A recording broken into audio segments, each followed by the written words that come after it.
Welcome to Okon Bros. This is Eric. I'm Michael, and if you want to learn about the secrets of the universe, the law of attraction, mysticism, brohood, gambling, movies, pop culture, archangels, magic, good food, business, health, family, and mediumship, smash that subscribe button, hit the thumbs up, press the noti icon, and spread this video around like peanut butter and jelly. So today we have on Ariel Gatoga. I hope I'm saying that right. Ariel's been teaching magic for over 30 years. He has a YouTube channel called Ariel Gatoga and podcast called A Witch's Primer, Ariel's DCW lectures, and Ariel's meditations. You can learn more about him at his website called ariels-corner.com.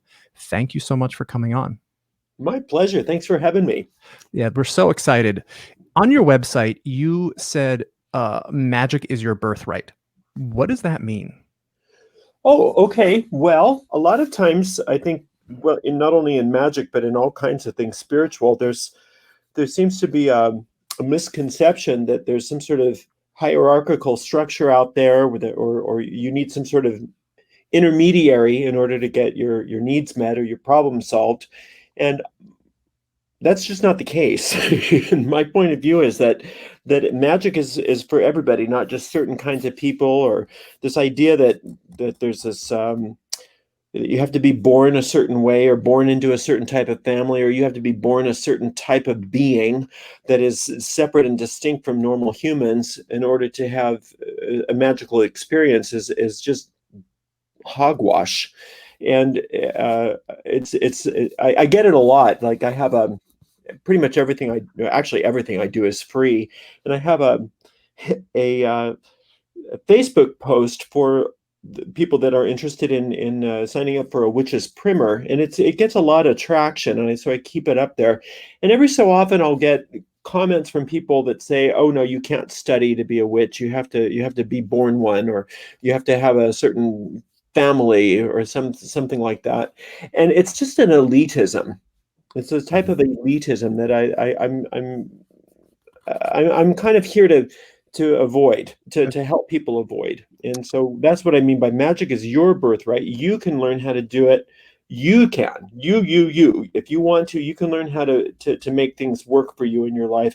You don't have to ever believe that you need to be some sort of initiate in some certain path, or that there's certain people that are born a certain way, and if you're not born into a certain family, you can't have that. So that's what I mean by magic is your birthright. I got to tell you, Ariel, first of all, thank you a million times over for coming on. Eric and I have never really spoken to a true magician. We've been reading a lot of books. We've been studying it. And I'm going to tell you how I found you. And this is a real quick story. And, to everyone out there in Okon Bros land and YouTube land, a lot of people know the story and others don't. So our father passed away, going on 3 years now. He passed away February 2nd, 2018. And, we're very spiritual people. We've been going to mediums for the last 30 years. There's a few mediums that were on our channel. The stuff that they tell us, again, no one on planet Earth would know this stuff. And we made a pact with our father before he passed away that he would tell us the secrets of the universe when he got to wherever he was going. And we have signs with him. And through the medium, our dad came through loud and clear. And he told, this is nuts. He said, "Michael, the archangels are real." He said, "Magic is real." He said, "The Kabbalah is real. The Psalms, you have to start studying them." He said, "The angels are on tap for the slightest prayer." And the medium was telling me this, and this guy is world renowned. He's the gold standard of mediumship. And my dad's like, "Get to work." He's like, "The archangels are going to help you." And the first thing I did was I first got my brother and my mother on the phone. We're all still very close. I got my wife and my sister-in-law, and I said, "Dad said magic's real. The archangels are waiting to help us. The Psalms need to be spoken." And I YouTubed magic, archangel magic, and you were the first channel to show up. Really? And yes. And that's how I found you. And I started studying what you were doing. And then I dove into 72 Angels of Magic by Damon Brand. I don't know if you're familiar with Damon Brand. Yeah. Uh-huh. Yeah. All the Lesser Key of Solomon, all this stuff. And as we kept going back to the mediums, my dad's like, yes, the archangels are coming through. The stuff that's been entering our lives is it's indisputable. How did you find out about this? Because I had to wait for my father to die to go to heaven to tell us that, because like we were really big into the law of attraction growing up and spirituality, and I wrote a book called Just Ask the Universe on law of attraction. But like, how did you know about this? How did you know to dive into this stuff? Because it's the truth. Yeah. Wow. Great question. Well, I don't know that I have a good answer for you. I remember when I started kindergarten a year early. I was 4 years old when I started kindergarten. They don't let you do that anymore, but Right. they let me do that. And I went to this little school in Orange County that I don't know if it's even there anymore, but I just remember when I was when I was a little kid, they all were playing normal games and I was playing witch, I was playing fairies and witches and angels and things like that. And even at that young age in that little school, I remember some of the kids were into it, but most of them thought it was just really weird. Why are we doing this? So I remember at a very young age, oh, you can't talk about this stuff to most people because they're going to think you're weird. But from that day, I remember this is all I'm interested in. This is what I want to learn how to do. And so I just did. From that day forward, I remember just searching and finding these things. Some of it just naturally came to me, or I would be led to the right teachers and books and things like that. And I think I was about probably around 10 when I started studying astrology. And then I think I was probably around 12 or 13 when I started studying the tarot. I was 17, I think, when I first took actual training in Magick, and started on initiatory paths and things like that. So it was a lifelong orientation. I don't really remember that there was a day that things fell into place for me, but it's always been my leaning, sort of my orientation. So we push magic a lot because it works for us. It's an interesting topic, and we want to help people. And this it's just part of who we are and what we do. What would you tell somebody who wants to get into magic and they're kind of overwhelmed by it, and they want to buy a new house, or they want to sell their house, or they just want something that's like kind of out of reach? What could they do to help themselves? Okay. Well, first of all, what happens a lot is I put a lot of things like spells and stuff like that out there to help people out, just give them things to do. And invariably what happens is I'll get newbies that say, or even not so newbies, say, well, will this spell work? Or what's this going to do for me? And it's sort of like asking, what's music going to do for me? Or what's painting going to do for me? Or what's ballet going to do for me? Nothing. It's going to do nothing for you. It's going to do for you what you bring to it. And if you have no training, no understanding of how things work, then you need to start small. And you need to start simply. Don't go to real complicated things. Find some sort of system, somebody that knows what they're doing. That's why I did a witch's primer, is it's 18 weeks. You can go through that course in 18 weeks. And I know that sounds like a long time, but it's really not that long for a thorough training in something. And you can be well trained enough to be able to take any spell and make it work for you and go on from there. And it's free. You don't have to pay for it. I don't charge anything. But I think probably one of the biggest mistakes that I have is that people believe that the spells themselves are where the power is. And spells are nothing more than a communication device. They communicate concepts to our deep mind. And then when our deep mind allows those concepts to be planted within it like a seed, the deep mind is like the fertile earth. And then our choices, those ideas, are like seeds that we're planting in the earth. And then they grow and they bear fruit. according to what we put into them. So the spells are not magical in and of themselves. The wand doesn't do anything, the knife doesn't do anything, the chalice doesn't do anything, the herbs don't do anything. What they are is that there are um, for some things, especially, there are many generations worth of what we would call akashic energy. In other words, people have been doing it over and over and over again for so long that there's a lot of power built up. You like with the Psalms and things like that, or certain kinds of rituals, certain kinds of symbols, certain kinds of things like candles and things like that, and colors. So when you study, like you were talking about the Kabbalah, one of the good things of the Hermetic Kabbalah, the magical Kabbalah, is that tree of life, in addition to being a spiritual path in and of itself, it's also sort of like a file cabinet where you can say, well, this sphere represents this planet, represents these herbs, represents these kinds of like, for instance, sphere 6. Okay, that's the sun. You could say that everything in that sphere, like the plant heliotrope, the gum frankincense, the color gold, the color orange, all of those things are in there. Then the gods Apollo, the figure of Jesus Christ, they all are on that sphere. And so when we're doing spells for things like success and stuff like that, if we do them on a Sunday during a sun hour, using gold, using some of these incenses or perfumes and some of these herbs and things like that, what we're doing is we are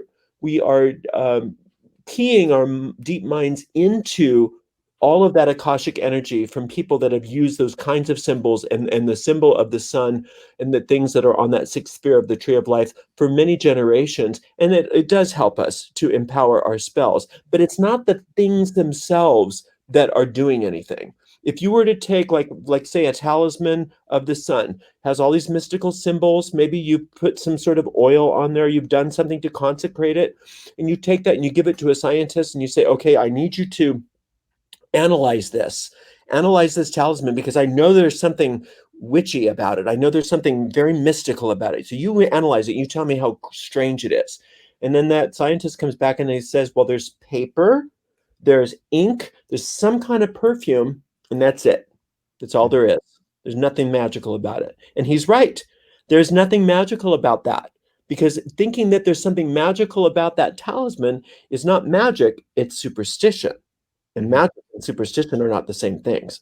But what that talisman is, as a powerful thing, is those symbols on there are a device of communication to your deep mind, where you are saying, I want this to happen, I want that to happen, I want these things to occur. And so not only are you communicating those thoughts to your deep mind, but if you're doing it in a way that is in alignment with so many other practitioners throughout the ages that have done that, then in addition to talking to your deep mind, you are talking to your deep mind with all that akashic energy, so that you have something to lean on. So that's when you're doing magic, it's important to understand the difference between superstition and real magic. So the idea of like Aleister Crowley, and I've been studying these guys because I like the history of it. I'm a very voracious reader. I don't know, you've never written a book, have you? I have written a couple of books, but never published them. They were only given to my students. Yeah. Oh, okay. Someone like Aleister Crowley there's a stigma to it, right? If our father was alive, we would have been, I wouldn't say making fun of people like Aleister Crowley, but we would be saying, like, there's something wrong. That's weird, right? Like, to be dressed up in that garb and to use the magical wands and everything. But did they know this stuff? Like the Hermetic order, all these different orders throughout the ages.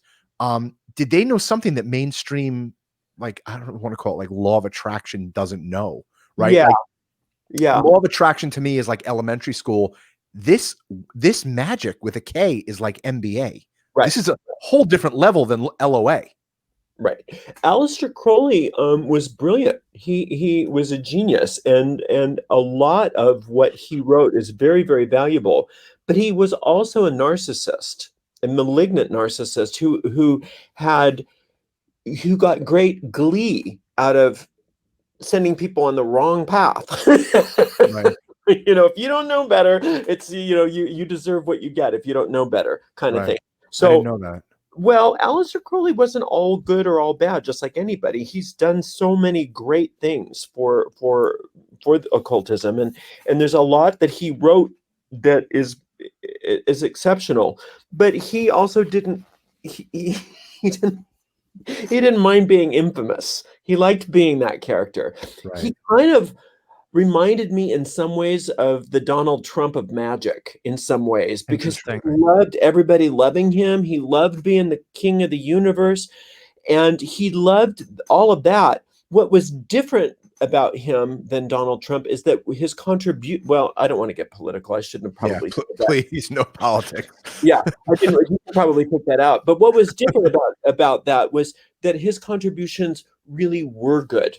They really did. They really Right. did make a difference. Well, he In made the foundation, right? Like he built the foundation, Thelema. Thelema, yeah. Thelema, that's his religion. That's his Right. religion. And Thelema was actually predated Aleister Crowley, but he kind of co-opted it, just like he co-opted the OTO, the Ordo Templi or Templar Orientis. Oh, I said it wrong. The OTO, Ordo Templi Orientis. That was in existence before he kind of revived it and thelemicized it. Okay.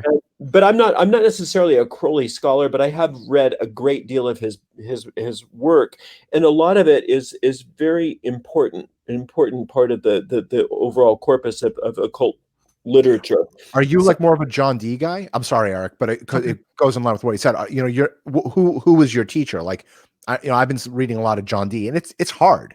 You know, John Dee was the problem with that is that's Elizabethan, so it can be very challenging. Yeah. Just even to understand what they were saying, you know, just about what they had for breakfast, the way they would speak. But then to add all of this very esoteric stuff on top of it can be challenging, and that's the problem with a lot of when people are deal with the Enochian magic and things like that. They are assuming they understand what Dee was saying or writing, and some get it and some don't, and that's why I think you get some people that get really into trouble with the Enochian magic. It can cause a great deal of trouble for people if they go into some of that stuff that they don't understand. Mm-hmm. Can you be a casual magician, or does it have to be kind of like all or nothing? Well, I always say don't dabble. I don't know that it has to be all or nothing, but dabbling in magic, it's not that it's dangerous necessarily, although it can be if you're dabbling in things like Goetia, where you really do need to be on your toes. But why though? Why? I just bought a book on demons and magic just to read it and just to kind of get a feel for it. Well, if you're talking about Akashic energy, like we're talking about, the demonic magic has a lot of Akashic energy built up around it, where people have been using those spirits in nefarious ways for very many generations. Now, the spirits themselves aren't necessarily nefarious, although Right. they've come to be believed as such. Usually those demons in the Goetia are just ancient gods that they've demonized, you know. Right. But even so, when you're dealing with them through the Goetic material, that you're not dealing with them as ancient gods, you're dealing with them as demons. You're dealing with them as spirits that need to be controlled. I don't have a problem with that. I have a lot of friends who are very versed in the Goetia and demonology, and it's a spiritual path for them. But for many of us, dabbling in that kind of thing would be kind of dangerous, because if you don't understand what you're doing, if you're not taking things, but this goes for all magic, if you don't take your time, think it through, and do it right, and know what you're doing and why you're doing it, at best you're going to get nothing, and at worst you're going to get results that you didn't want. Interesting. How do you know that? Yeah. How do you know that? Like we've been working with Archangels now. What, Eric? It's been about almost a year. Mm-hmm. This May, June will be a year, and the results have been, again, indisputable. The stuff that's entered into our lives, call it coincidence if you're a scientist. To me, I'm saying the Archangels are helping us. Sure. How do you know if you're doing something wrong? Well, if you're dealing with archangels, again, we don't want to. It's not that you can't get into trouble when you're dealing with angelic energy, but in my experience, if you take the archangels for granted, you might get smacked a little bit. You might get shown Hmm. what you're doing, but they're not gonna. You're not gonna. I have not experienced the archangels as causing trouble for you. Okay. They're out for your highest good. Right. Whereas these spirits, these disembodied demonic spirits, they don't care about you. They don't Mhm. care. They're not tasked with your well-being. They're not, whereas the archangels are. They're out to be a beacon of good for all humanity. Mhm. And when we're off the path, they can kind of kick us in the ass sometimes, but it's not to hurt us. It's to help us. But the demons, they don't care. Mhm. you know so if you're a demonic magician, you really have to have your ducks in a row, because what you're actually trying to do is task that spirit with a specific goal, and to do it in such a way where no one is hurt, including you. And usually, depending on the system that you're following, payment is required. Hmm. Some sort of payment is required. Whereas with angelic magic, payment is not necessarily required. It's not transactional. Mhm. It's more of a devotional experience. Whereas, like, so for instance, say you had a practical issue where you needed to get, I don't know, your house payment taken care of. Sure. There was going to be like foreclosure or whatever. You could go to a demon, and you could task them with getting the money, and possibly get the money. Um, but you have to know what's for your highest good. You have to know, because you're telling the demon, do this, do that, do this, do that, and I need it by this date, and you might be able to get that, and there might be a payment involved. But you don't necessarily know that any of those things that you've tasked that demon with are for your good, because that's Oh, I an see. arrogance. The arrogance there is like, I know what's going to make me happy. I know what's going to work. I know what the problem is and how to fix it. I'm so smart. So, demon, do what I tell you. Whereas when you're going to the archangels, you're saying, I think I need my house payment by this date because it appears as though this is my problem. However, you have a vantage point that I don't. Mm. Do we I We, think we lost Ariel. we lost the Ariel. Ariel, you there? Kind of There, blink. I think I thought I just lost you there. Yeah, Yeah. no, we lost you the last Yeah, 10. you were saying where the angels may have a different vantage point. Yeah, and so I want this or something even better according to your divine understanding. And so then you're sort of like you're in a safer place, because if you're open to this higher power to show you what a better idea is, there might be an option that you didn't even know was available to you. Right. Whereas if you're dealing with demons, you have to know exactly what you want, when to do it, how to do it, because you don't want to give them the option of like, or something better, because they don't know. Mhm. Basically, demonic energy is not something that's bad. It's just something that's an extension of your ego. Hmm. Whereas the angels are an extension of the infinite spirit of all life, of all the creation. Amazing. So could somebody be like, just put their hands behind their head and say, I'm gonna hire a magician for me. He's gonna do basically my bidding. Is that something that happens? Because like you hear about Sure, like Merlin and queens and kings of England and every all back in the day they all had magicians, right? sure, sure. So is that something is does that happen where It you does happen. really? It does happen, and I don't do that, but it does happen. I think probably about 99% of it is charlatanism, Sure. Hmm.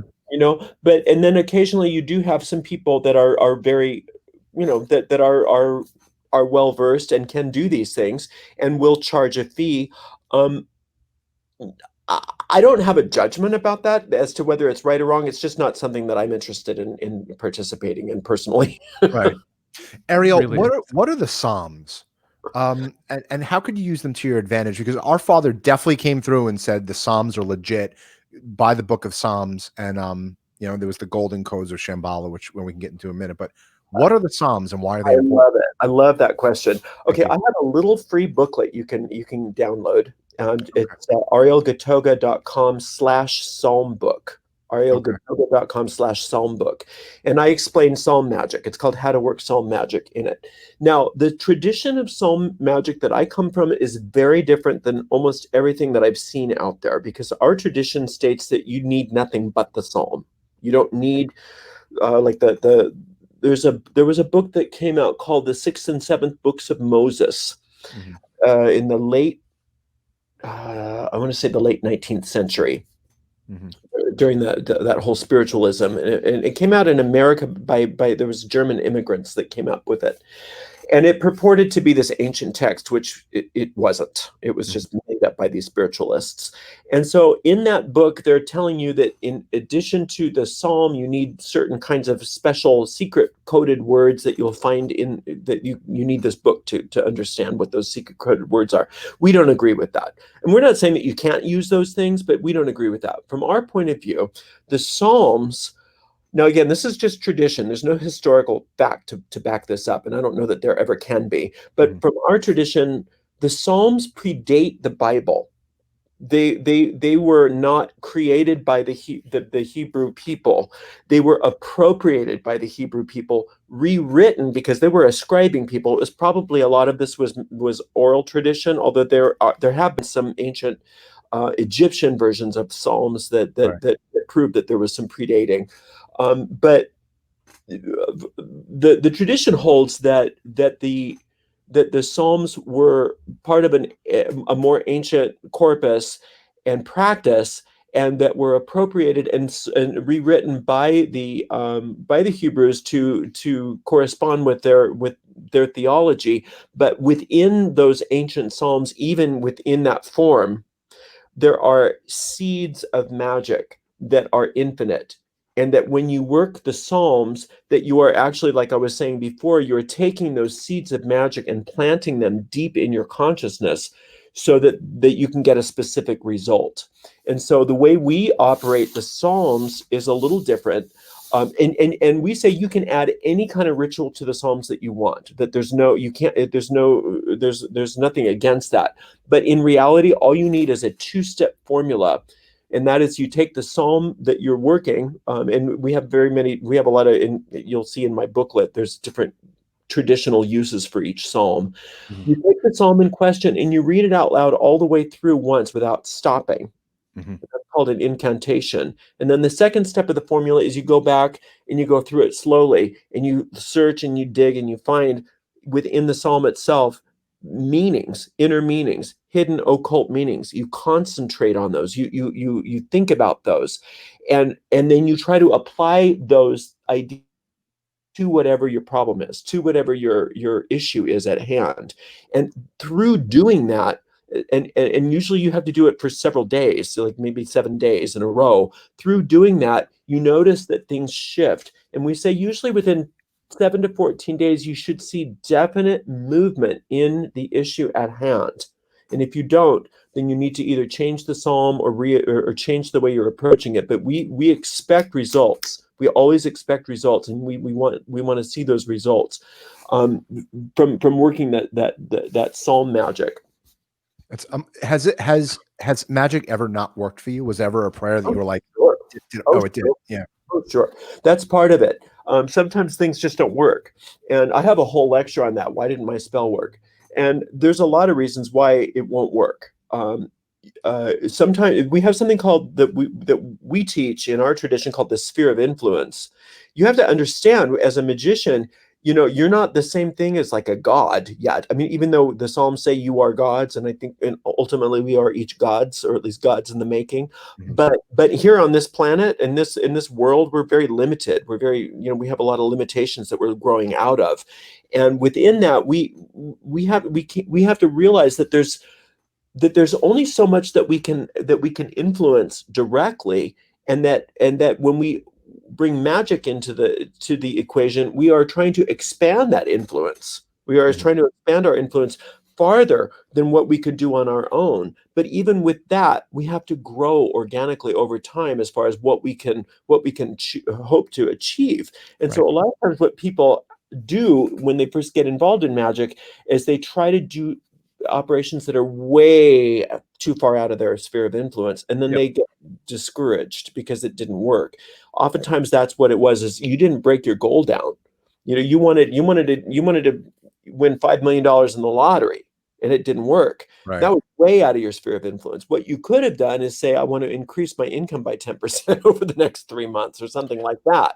Right. Yeah, that's what we when we do a lot of live shows, and we have viewers that ask, what's the best way to do magic, and we always say ask for attainable things. Ask for something that's kind of just out of reach. Yes. And that's kind of what you should focus on. Just your sphere of influence. Yes. Right. Ariel, have you ever seen an archangel? Have you ever come in contact with one? Oh yeah. Absolutely. Because I have a story about that too, but I would love to hear yours. Yeah, Mike, don't forget he only has about 5 more minutes. I know. Oh yeah, no. Now I don't know. I don't know that there's a one time that I can think of, but now I teach a basic course in angel magic that's free. Also, it's the basic angel magic. So my tradition and system is very specific. So we have, we only have 8 archangels that we tend to work with in the system, and 1, 2, or 3 of them are your specific birth angels, or are your teaching angels. So I only have 2 teaching angels, and that's Ariel and Samael, which tend to be a little bit more what's the word? They tend to be a little bit more severe of all the archangels. Ariel, I know people think of Ariel as a sweet archangel because of the Golden Dawn. He in the Golden Dawn he rules the north, right? But in reality, he's a throne angel. There's pre-gender. They can be either gender. But Ariel's a throne angel, very severe. The archangel of Uranus can really, if you call on Ariel, to help you out, he may do that, but he may do it in a way that's very scary. That's and so Ariel also rules the rainbow. And so after an Ariel ritual, we were waiting for maybe an omen or a sign from Ariel. All of a sudden there was this double rainbow that just came out of nowhere. Wow. And what happened was we were driving in the car, and we were inside the end of the rainbow. It's like we looked at each other, and there was just, all we could see was rainbow light going through the car. I didn't even think that you could get the end of a rainbow. I thought that was just like a story, like, you'll see the pot of gold at the end of the rainbow, meaning you can never find that. We found the end of the rainbow was in our car. Just real quick, amazing. I know we're gonna have to wrap it up, but like I the day before my dad told me about the archangels, I was meditating down by my pool, and this thing came right next to me. On my life, I don't drink or do drugs. It was Raziel, this exact angel, the way it looked, the garb it was wearing, the curly brown hair, the big brown eyes. This angel came right next to me. It looked at me, it smirked, and it was gone in a matter of less than a second. Whoa. And the next day my dad said, archangels are real. You have to start working with them. They will do whatever you need them to do. Nice. So, and then we found you. So, Ariel, where can people find you? Before we say where can they find you, if somebody wants to start magic, what would you recommend? And well, I'm not one of those that said, well, you should do what I do, but I do have, this is why I've done all of this, is to help people out. Like I said, I do have an 18-week course that'll take you from soup to nuts, called A Witch's Primer, and it's non-denominational, meaning there's no religion involved. So it's not Wicca or any of that. There's no gods and goddesses. It's not any of that. This is just training how to do magic. That's something that I do offer. You can arielgatoga.com/AWP. That's how to sign up for that free course. And then we also have a beginning angel magic course. That's 6 weeks long, and it's 1 lesson per month. So that's a 6-month course in that, and it's very classical, very like you were talking about John Dee and all that. That's very, very classical angel magic, and that's Ariel's Corner, ariels-corner.com/BAM. It's Do very you have hard. can you do any like personal lessons? I don't, but we do. I do have a live stream 6 days a week, where you can ask questions right live on the stream. So on Wednesdays we do Witchy Wednesday, and Thursday we usually do some prosperity magic. Friday we do we have a thing called the Witch's Rosary, which is a very powerful thing that we do that on Friday. Saturday we do Psalm magic. And Sunday we usually do a lecture about different magical topics. So I do that. And then I have a Facebook group, and I have an online forum. So I do teach that way. I do offer personal consultations if people need them, but I just don't have time for very many of those. So I try to make everything so that you don't really need me. Right. Try to get it so you don't need me so much, but I am there if anybody needs me. Ariel, I could talk to you for another 4 hours. Anytime that you want to come on, we'd love to have you. We have a million more questions, but Eric and I are going to join a few of your groups. Very interesting. Everyone, it's Ariel Gatoga, right? Can you spell that, Ariel? Can you spell that for Ariel Gatoga? It's ArielGatoga, Gatoga. And it's ariels-corner.com. Ariel's Corner with a -.com is my main website. Everyone, go to Ariel's Corner and just learn magic. Let's learn magic, guys. Ariel, thank you for coming on. Thank you so much. And everybody, please like, subscribe, share this show, and if you have any questions, leave them down in the comments below. And we appreciate you all tuning in. Thanks so much, Ariel. Thank you. Ariel, hang on 1 second. We're going to sign off right now. Okay.